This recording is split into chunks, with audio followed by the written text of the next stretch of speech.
Okay, looks like we're in business here. If any of you'd like to move down closer, you're welcome to. We're going to have a small group. We have another group that's going to join us, but there was a snafu in their registration and they can't be there. I'm Dave Nelson. I'm a retired professor in the Biochemistry Department. And my current preoccupation is that I work with a group of people who have started a museum of science in Madison. If any of you are interested in talking about that, I'd be delighted to do so. But for today, the subject is different. It's the course we call 375. And I want to begin with just a little bit of history of how this course came to be. Before we do that, I want to do the usual thing, that is to start a class with a pop quiz. And ask you, does anybody here know who the Madison native is, who grew up in Madison, went to high school here, went to college here, then went off and won 2 Nobel Prizes in physics, the only person ever to have done so? Anybody have any idea who that is? Well, his name's John Bardeen, and he invented the transistor. That's what makes these things possible. He changed our lives.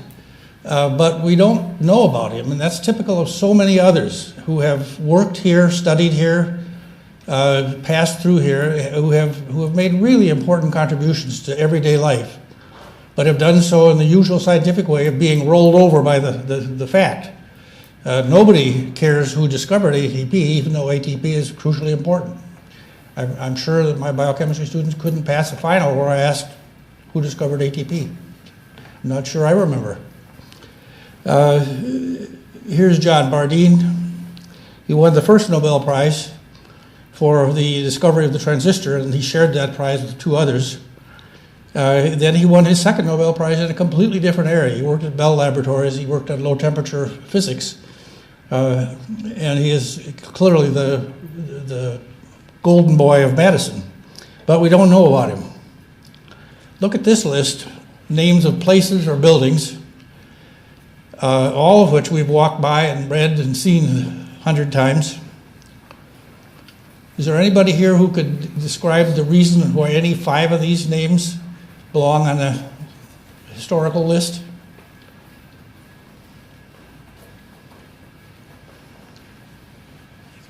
Can you click this so that the whole thing? Oh, yeah. So if we could do it under view. Great. 4? 3? Yes.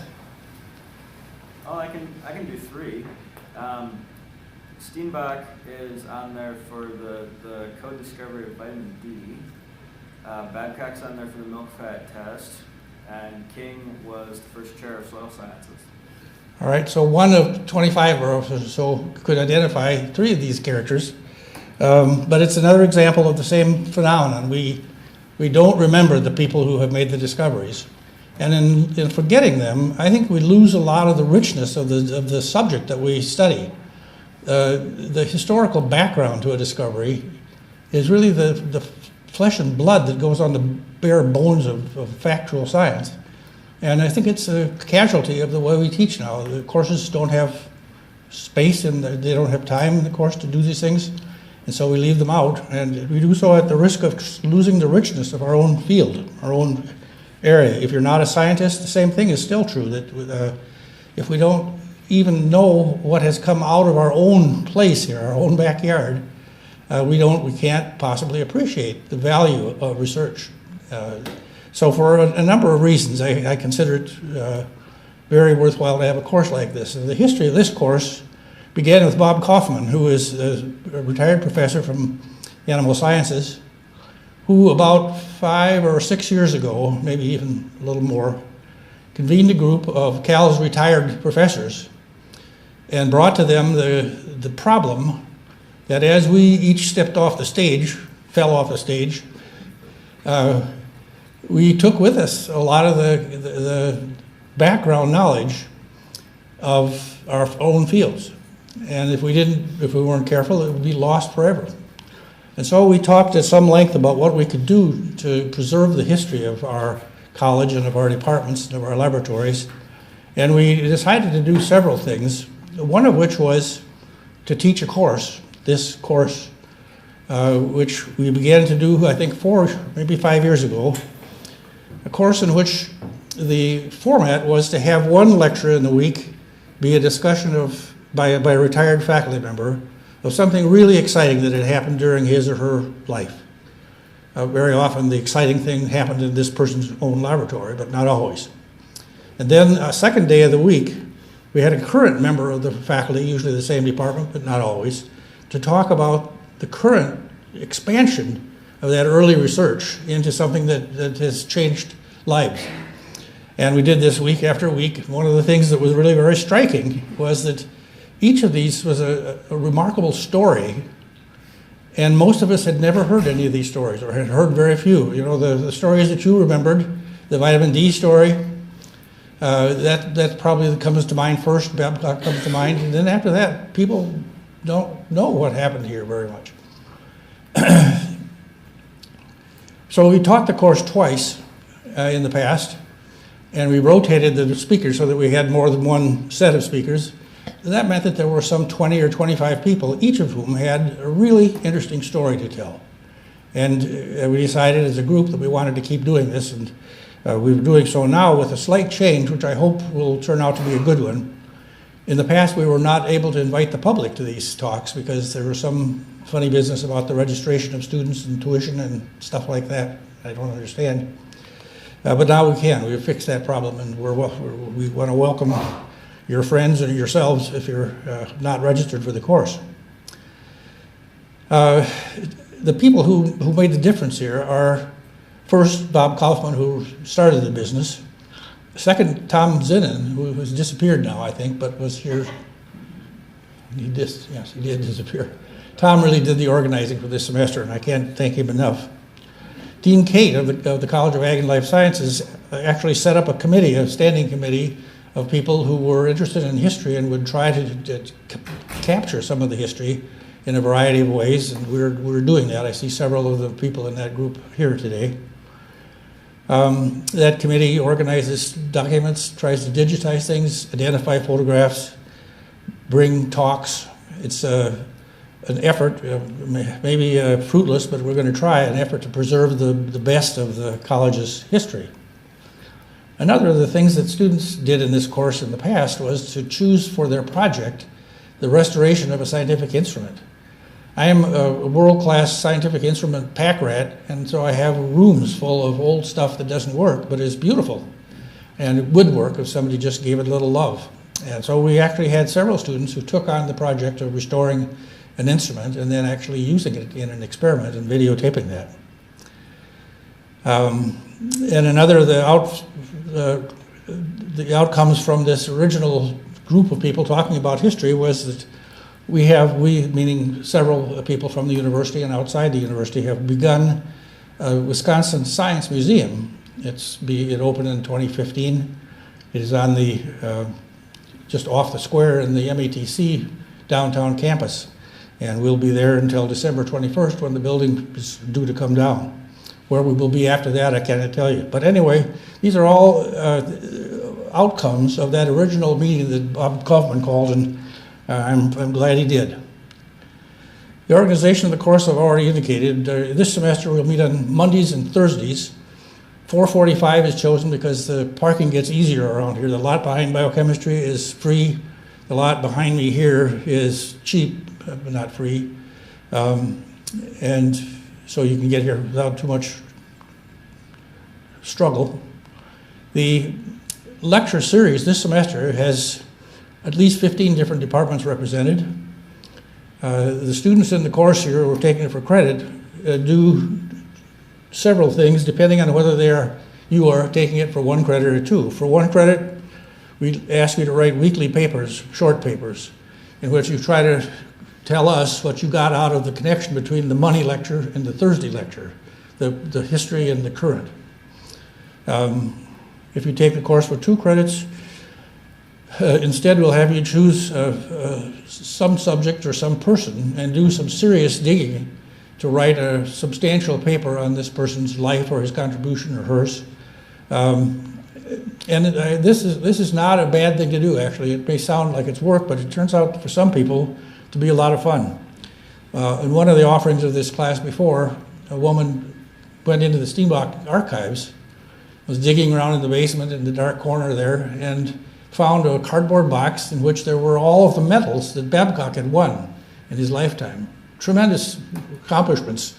The grand prize at the World's Fair in Paris in 1900, big medal like this. These things get pushed to the back of the shelf and then into the closet, and pretty soon they're gone. And so if you were in the class for 2 credits now, you might consider doing some digging in the archives. We have great archives in the Steinbach library. Google doesn't work. That's not the archives. The schedule for this semester is probably unreadable here, but I just want you to see that it has the characteristic of being 2 paired lectures, one early, one current. It covers a lot of different departments. There's no order in the departments. We had to take people when they were available. But just for example, next week, on Monday, Paul Williams, who's a retired plant pathologist, will talk about the days when cabbage was being wiped out by a fungus, I think it was, and there had to be a selection of strains of cabbage that were resistant. And then Rick Amasino, who is a current plant biochemist, will talk about his work on the genetics of model plants and the way that the use of a model organism helps explain what goes on in the real one, like cabbage. So each week is that way. We have a couple of open spaces that are not unfilled, but we haven't settled the schedule yet, but we will soon. There are a couple of things that are worth looking at if you're interested in CALS history, one of which is a book called Farm and College. Glover is the author, and I've read it several times, and each time I'm surprised at how many things I didn't know that I learned by looking at this. There's also a book called A Centennial History.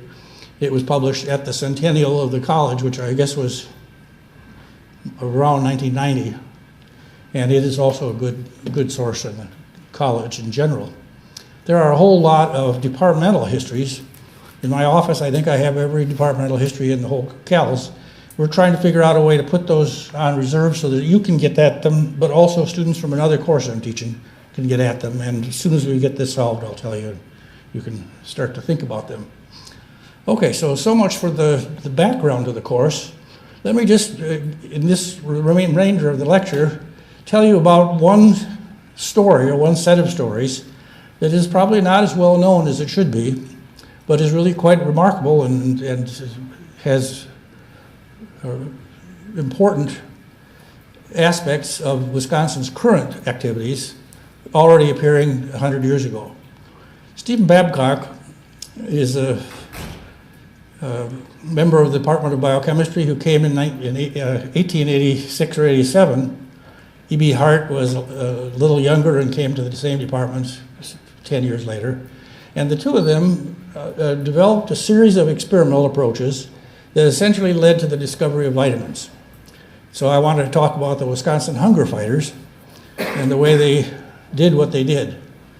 Babcock's picture is everywhere. His plaque is across the street in the Biochemistry Department. At the time that Babcock did the work I'm talking about, the College of Agriculture was very small. This shows the whole thing. And I've been trying to figure out exactly the angle here, but you'll recognize that tall chimney, and you'll recognize this building here. I think that's still pretty much the way it was. But down here, there are fields. I mean, the places where bacteriology's building was a place where sheep grazed. A little further down the road, there is the UW dairy barn, which looked like this in 1910, and it's still there. When you drive out Campus Drive, it's on the right, and you can't miss it. This big turret is giveaway. It was the site of the really important experiments that led to the discovery of vitamins. And because it is the site of that action, it's a National Historic Site, and I guess it's one of the only, or maybe the only barn in the world that's a National Historic Site. But it's a wonderful place to visit if you haven't ever. Sneak around there at night sometime. Agricultural chemistry, which is what biochemistry was called back then, was not in the buildings we think of as biochemistry now, but it was actually in South Hall. And when you look at real old pictures of the campus, what you see is Bascom changed because there was a fire in the meantime, and South Hall and North Hall, and that was it. That was pretty much what there was for the campus. So ag chemistry was for a while housed in South Hall. Eventually it got its own home, and the home is just across the street from us. That building was produced in 1912, and it housed the laboratories of all these people, most of whom are familiar, or I hope will be familiar when I finish today. Babcock, Hart, McCullum, and Steinbach are the heroes of the story I'm going to tell you, but the rest of these all had significant careers as well in that building. You know that I think the graduate school did this. Somebody had the great idea a few years ago of putting together brass plaques that commemorated various important discoveries or activities all around the campus, and put together a short text for each of these things and placed them near the building where the important work took place. And there is actually a wonderful walk you can take. This group of ag school historians I told you about is near having a walking tour that we can distribute, so you can go from one of these plaques to the next. But they're a way of showing how much went on in a small area. So this plaque commemorates the scientific approach to agriculture, and it was really inspired by Russell, whose name is attached to Russell Laboratories. Russell was sure that he had a method of measuring tuberculosis in cattle, and he was doubted. And to prove that he was right, he took the university's own cattle herd, tested them with his method, found them to be all they had tuberculosis, and to show that they really did, he took them all over into the pavilion and slaughtered them and dissected them and showed that they had tuberculosis. That was the kind of commitment that he had to research, to solid basic science. Stephen Babcock started out in the East. He was born in a sheep farm in New York. He actually had to run the family farm for almost 10 years when his father became ill or died. But he also studied, as most scientists did then, in Europe. He was in Göttingen, where he studied chemistry and learned how to examine food by the chemical methods. He went back to Cornell in the East, New York Ag Station, and finally came here in 1888. So when he arrived here, the state was in an interesting place. Before the Civil War, Wisconsin the farmers had produced tremendous amounts of wheat. There was a train now that went through the Midwest, so you could actually export these to distant markets. Wheat was easy to export. But the land here had been farmed out. So many years' worth of wheat farming exhausted the soil, and there was therefore the incentive to change to dairy farming. In about 1850, this change became noticeable. Immediately, the problem arose when farmers tried to sell their milk on the state or national market, that Wisconsin farmers, maybe all farmers, were suspected of being just a little dishonest with the milk, either skimming off the butter, which was the good stuff, the value of the milk, or diluting it with water and getting a larger volume and therefore more pay for it. As long as that suspicion was out there, companies didn't want to buy Wisconsin dairy products. So Babcock's first assignment when he came here in 1888 was to find a way to solve this problem. And the way he had approached it was to develop a very, very simple assay that allowed one to very carefully determine the butterfat content of milk, and therefore a true measure of how valuable the milk was. His method was simplicity itself, but it was one that he worked out in detail so that there was nothing left out. He tried every possible variation on the thing and finally came up with a test that consisted of taking a Babcock bottle about this size with a long, thin neck, put a certain amount of milk in it, put concentrated sulfuric acid in it, shake it up. The acid separates the lipid from the rest of the stuff, and the lipid, if given time, will float as fats do to the top. If you want to hurry up the floating, you use a centrifuge, a Babcock centrifuge, hand cranked, of course, because there was no electricity. And the Babcock centrifuge gives you a final result that has fat that has been floated up into the thin neck of the vessel, and that neck is calibrated. So you just read off the butterfat content and you've got it. anybody could do it, and it was used not just here but all over the world. And I still see available in the supply houses the things, the pipettes, the bottles that are part of the Babcock butterfat test. I guess that must mean somebody still does these tests someplace.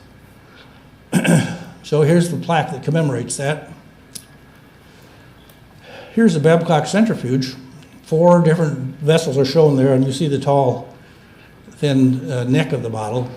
This is a swinging bucket roller, so when you crank the thing, the tubes come up like this, and we have a Babcock centrifuge in the museum now that has hit nearly every little boy who's passed through the museum, because when you start to crank, it gets you in the nose.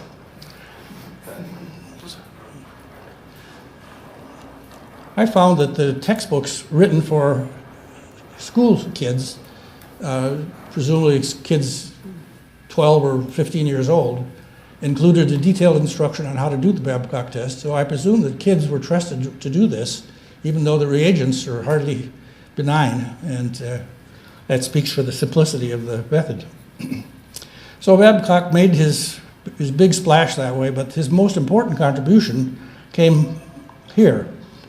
Babcock and lots of other people, farmers, were interested in knowing what it takes to make a farm animal healthy, and in particular, how to make a dairy cow healthy.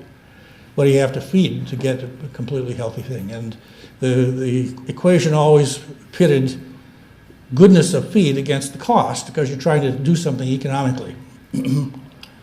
The paradigm for the value of feed that existed about 1900 was that what matters in feed is simply how much carbohydrate, how much fat, how much protein, that is nitrogen, and how much energy altogether was in a serving of dairy food. And so to evaluate the quality of a food, all you had to do was measure chemically how much fat, how much protein, how much carbohydrate was in there. Chemists in those days did this primarily with centrifuges. That's the reason we have this picture of him in front of a centrifuge. Sorry, not centrifuge, analytical balance. So they weighed these things. Babcock doubted that this was actually a correct paradigm for assessing food, and so he planned an experiment that was then carried out with his participation by Edwin Brett Hart, E.B. Hart, who was by this time a young biochemistry professor here, or agricultural chemistry. He, like others, had spent a year or two abroad. Kussel was one of his trainers, who later won the Nobel Prize. And his background in an agricultural station in New York was in cheese and phosphorus in cheese. So he was a chemist who had analyzed various kinds of food and had the tools of an analytical chemist. Also in the group that was going to attack this problem was a young, very young professor, Elmer V. McCollum, E.V. McCollum, had grown up in Kansas, had a PhD in agriculture from Yale. And he came here, he must have been in his mid-20s, I think, when he came to Madison. And then there was one more participant in this program, and that was Harry Steinbach. He was a little younger than McCollum, but of the same generation. He'd grown up in Wisconsin, New Holstein. He had spent a year in Europe with a famous chemist. Came back here and had his whole career played out in Madison, during which he produced a tremendous number of papers and PhD students. But for our purposes today, the important thing that he produced was his contribution with Babcock, Hart, and McCollum to this so-called single grain experiment, which was intended to test the question, what do you need in dairy food to make a cow healthy? The experiment was in simplicity itself. They had 16 heifers. Cows were never given calves. They were divided into 4 groups. One group was fed the right amount, sufficient amount of protein, carbohydrate, and fat, but all derived from the corn plant. Another group was fed the same amount of carbohydrate, fat, and protein, but all derived from the wheat plant. Third was oats, all oats, and the fourth group was a mixture of the 3 foods to see if that would be a better nutrient. And then they followed these heifers as they calved. They went first for a year and then for 2 years and finally 3 years. So they had seen the growth of the heifer, the quality of the calves, and the production of milk, which also could be measured, of course. And it turned out that the 4 different diets, which should have been the same if the paradigm, the chemical paradigm was right, were not equal, not at all equal. In a paper, a famous paper, maybe the most famous paper from the college, Bulletin 17, this experiment was described, and I will show you just a couple of pages from it. And here, for example, is a cow and her calf that had been fed adequate amounts of stuff, all derived from wheat. Here, a cow, all corn. Both the cow and the calf are healthy. Here's the all oats, and the calf is not healthy. And here's the mixture, and whatever the third of the stuff was that they needed wasn't enough, and the calf was unhealthy. So something was wrong with the paradigm. It's not good enough to know how much carbohydrate, fat, and protein is there. And there had to be a new way to look at this kind of nutrition. I should point out that part of the trouble in 1900 and 1910 and 15 and 20 was that the thing they ended up discovering, the vitamins, are present in trace quantities in living organisms. And that quantity was not sufficient, so that a chemist in 1900 had to apologize for not finding it. It was just beyond the sensitivity of the methods that chemists had then. But this single grain experiment showed that there was another way to test for these, whatever they were, that helped animals be healthy, and that was the biological analysis, where they would take an animal, feed an inadequate diet, and then figure out what they had to add back to get the animal well nourished. And what they added back could be any kind of thing. It turned out that butter was one of the things that worked well. Doing this with cows was big and expensive in every way. The animals take space. They took a lot of money to feed them. They took the efforts of herdsmen who took care of them, their health. So McCullum, one of the members of this group that was doing the experiment, got the idea that they should work with smaller animals. And the animals that he suggested were laboratory rats, which were much cheaper to feed, required just a very much smaller space to live in, had short life cycles so that you didn't have to wait a year for a calf. And because you could use more of these animals in your research, you could get much better statistics and believe your results more seriously. The word is that McCullum asked the dean for the money to buy a couple of rat cages to put in the basement, and the dean turned him down, saying that if the farmers of the state ever discovered that the dean is subsidizing the nutrition of rats, it would be all over for him. So he went off and bought his own cage, I guess maybe with help from Babcock, and they began this long series of experiments in which they used white rats. This particular pair of rats that he got came from a pet store in Chicago, and they became the parents of a very large fraction of all the white rats used in research all over the world. Madison, for a while, had the 2 largest rat farms in the world.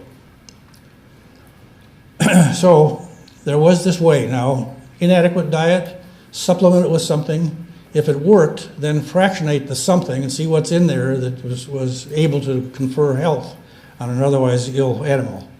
And when that assay became available, the rest was history. Very quickly now, all over the world, chemists, nutritionists, biochemists used the bioassay to look for various things that could help health. McCullum himself, with his assistant, Margaret Davis, who was apparently a wonderful asset and full partner in this work, but didn't get much credit for it. McCullum discovered fat-soluble A. He found that there was something in butter that could be extracted with organic solvents. He also found that there was in butter and in milk stuff that you couldn't extract with organic solvents.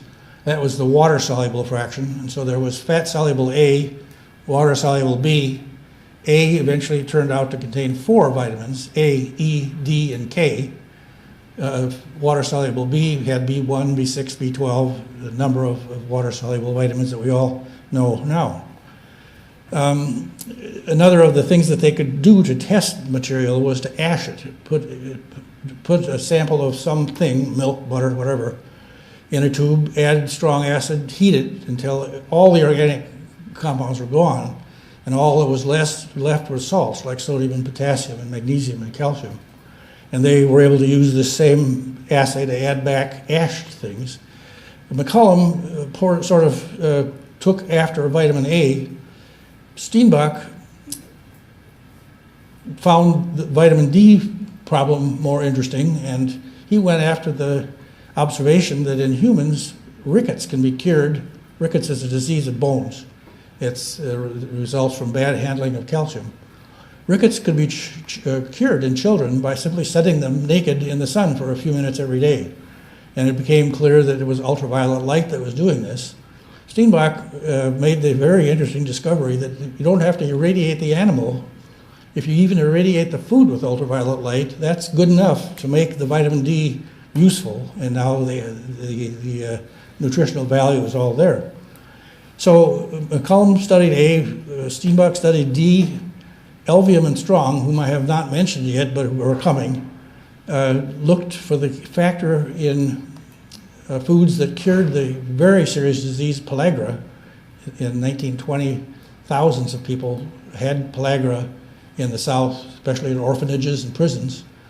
And the discovery of niacin as the curative agent put them on the map for sure. Esmond Snell, whom I have not mentioned, just worked on vitamin B6, vitamin C, K, and E. You see it's a litany of the whole collection of scientists at Wisconsin that got involved in these studies of vitamins. It was a very exciting time, the period between, say, 1915 and 1940. And you see that in these plaques. Here's Hart and his trace metals. Here's vitamin A and B. Vitamin D production by ultraviolet light ends rickets. Here's Steinbach. I think probably a little past the age that he was when he did the exciting work on vitamin D, but he's using the device that he used in his experiments, a nice simple gadget, an ultraviolet light, a bottle of rats, and a switch that allowed him to turn on the light stronger or weaker, and that's what it took to do this very important work. Another of the outcomes from this early work in vitamins was the discovery that iron deficiency, anemia, bad levels of hemoglobin in the blood, wasn't curable by simply adding iron to the diet, even though the problem was lack of iron. You had to add a whiff of copper also, and that allowed iron supplementation to completely cure iron deficiency anemia. Endemic goiter was common in the Midwest and in those places that were distant from the seacoast where you didn't get seafood. Goiter, it turned out, was the result of the thyroid gland trying to make the thyroid hormone thyroxine, which, however, can't be made without iodine. And people who ate fish from the Midwest didn't get iodine because it's in seawater, not in fresh water. So Hart made a very important contribution to human health by just figuring out how you could treat table salt with iodine and keep it stable so that it would last for months. And now every bottle or pack of salt that you buy is iodized. These two deserve a whole seminar of their own, and someday I'll probably talk about them again. But I said earlier that in the 1920s and 10s, there were many very sick and dying people in the South, in orphanages and prisons especially, where the diet was invariant and cheap, who had this disease, pellagra. Begins with a rash on the skin, but it ends up with dementia and death. There was a big controversy during that period of time, 1910 to 1915-20, over whether this was the result of something in the bad food poisoning them, or whether it was something missing from the bad food that could be supplied from good. And several investigators, Goldberger being one, went into this seriously and finally established that the problem was something missing from the diet. And Elvium and Strong here in Madison looked to see what it was missing in the diet that caused this disease. They actually used a dog model. The dogs had a disease called black tongue. It meant just what it sounds like. And they found that they could cure this disease of dogs with a very simple, very cheap compound, niacin. And the discovery of that meant that there needn't be pellagra anyplace ever, because the cost of curing it, preventing it, was trivial, completely trivial. Elvium went on to other important contributions, but this was one that certainly gained him the stage. So if you pick up your multivitamin bottle, look at the back of it, the truth is that almost every single thing entered in the contents has been studied by somebody here sometime in the last 60, 70 years. And I should also say that the story didn't end here. A lot of the early work that led to the discovery of a vitamin, for example, has been followed by 60, 70, 80, 90 years worth of work in which the question was asked, why do you need this? Why do you need vitamin D? Why do you need vitamin A?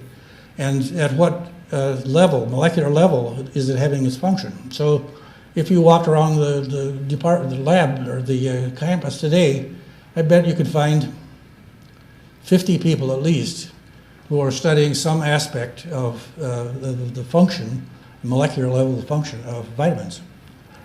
In 1940, the CALS, the College of Ag and Life Sciences, did something very surprising in those days, and that was they appointed a visiting professor who was an artist. John Stuart Curry was his name. He was one of several artists of the regionalist group. Wood, the Iowa painter, was another of them. And he not only painted murals here, the one that you're looking at, but he traveled all around the state trying to organize rural communities to have their own art clubs and their own art competitions and their own artists. And out of this year's travel that he did, there came a wonderful book on rural art. There came an organization that still exists. I think it's called the Rural Artists. But this is a little out of the ordinary for a College of Agriculture to be supporting an artist. He gave them a lot to be proud of. Babcock, by the time he was an old man, was untouchable. He'd done so much and meant so much to the university that they held him up whenever they could. This is a quote from McCullum's autobiography where he says that Babcock was the most important man in the university. Babcock retired in Madison. In his garden, he had hollyhocks, which include one named after him. He has the distinction of being one of the very few scientists that I know who's ever been accused by a newspaper of being a human. And he was. Harry Steinbach had done this work when he was fairly young, but he had a long career here. And his work included several things that matter a lot to you right now. One of them was his learning from the experience of Babcock that he should have patented the work that he did. And Steinbach was wise enough to patent it. He got a few dollars together from several alumni here. They hired the appropriate legal stuff to patent the process of making vitamin D, which was very lucrative, or had potential to be very lucrative. And the terms of the agreement said that the money that was earned by licensing the process all had to go back into research on this campus. It was a tremendous asset in the 1930s and 40s when everybody else was having to fire faculty because of the Depression. Wisconsin had money. It's a great advantage now. I mean, the bank book, as I understand it, contains something of the order of $2 billion. That generates a lot of loose cash for the use of researchers on the campus. It builds buildings, pays for professorships, graduate assistantships. Very important contribution to the campus for many years. Elvim, that I mentioned just briefly, the one who discovered niacin, made a number of other very important contributions that I've skipped today, but in any case, his career also played out big. He became chairman of biochemistry, then quickly moved to be the dean of the graduate school, and he was made president of the UW. He died literally in his office in 1962, much too young, but his impact here was felt long after that. He, for example, was the one who pushed for and succeeded in getting a remarkable place called the Enzyme Institute, one of the few places in the world that did what they did there. This picture has always troubled me. This is Aron Bharat, who was the visiting the campus's artist, and it has several things. I don't know if I'm not sure you can see them, but this is the Lasker Award, which he won. It's a pre-Nobel Prize. That's easy to figure. But I haven't any idea what this dagger means. Does anybody know what that dagger with the elephant at the end of it? I don't, anyway. Someday, maybe. So he not only was significant in the future of the university by developing the background for the Enzyme Institute, but he also trained some incredibly important people who stayed at Wisconsin and chaired departments and made great contributions. McCollum, apparently Steinbach and McCollum didn't like each other very much, and after having been here for 10 years, McCollum left to go to Johns Hopkins, where, interestingly, he took a position not in an ag school, but in a medical school. So we see here the conversion of information derived from fundamental studies of animals into things that are valuable in human medicine. And I think it's a story that really needs to be told. One person who tried to tell it was the writer Paul de Kroof, who wrote a book called The Hunger Fighters. I don't remember the exact year, but I'd guess it was probably in the 30s or late 30s. Sort of breathless prose, not great literary stuff, but in this book he talked about the important contributions of medicine scientists. And then you all have heard, maybe some of you have met, Michael Pollan, who accuses a group of scientists of studying nutritionism. And his complaint, I think actually he's quite right, but his complaint is that we have taken the old experimental protocol where you're starving an animal and then just adding one thing back to make it better, and have tried to pretend that that's the solution to the problems of nutrition of a healthy animal. And so you get stories that say you have to have this vitamin and this vitamin and this vitamin, and what Pollan says is just eat lots of lettuce and you'll get it.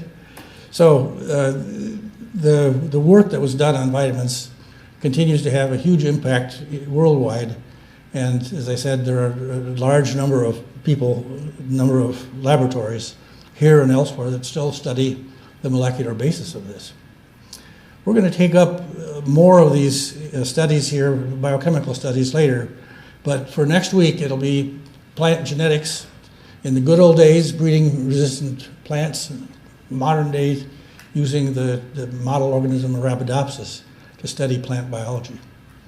Are there any questions? Next time, why don't you come and sit down up close so I can see you? We're likely, the reason we're in this room, I should say, is that there's a very good videotaping system here, and I'd like to capture the historical lectures on the video. So please, when you come in next time, come and sit closer. It'll look like there are more of us. Other questions? Yes? I didn't see the course on Learn at UW yet. Say that again? Will the course be on Learn at UW? Will the course be up on Learn? Oh, I'm sorry. It's okay. Yeah. This is being old. Yes, the course will be on Canvas. Okay. But the last time I put a course up, it was a different platform, and I'm struggling a little. All right. give me a little time. And what will be up eventually is a lot of PDFs of departmental histories, some materials about individual scientists, lots of them, and anything else that is dredged up in the course of the course we'll put up there. Sorry that it's not there yet. No, it's okay. Thank you. All right. Well, wait, I have a question. So was the question whether or not the PowerPoints in the various lectures are going to be up? Yes. So, Okay. And so for those of us who are not enrolled but we're public members in this course, how do we access that? Dr. Thompson? yes. Let's see. I'm completely sure there's a way to do that. Okay, thanks. Actually, I think the lectures, if I understand it right, they didn't work out today, but I think these lectures are going to be streamed, so you can watch them live from home, and they'll be archived, so you can go and download them from the internet. Okay, thank you. But I'll make sure that there's some way to see the PowerPoint slides. It's being streamed right now. Dave. Pardon? There are people watching it right now. This is the live. Oh, is that right? Yeah. Okay, It'll be on YouTube tomorrow afternoon. good. They're not throwing any vegetables, are they? Looks more like salami. Oh, no, that's bologna. Sorry. Bologna I can handle. Okay, that's it for today. Thank you for coming.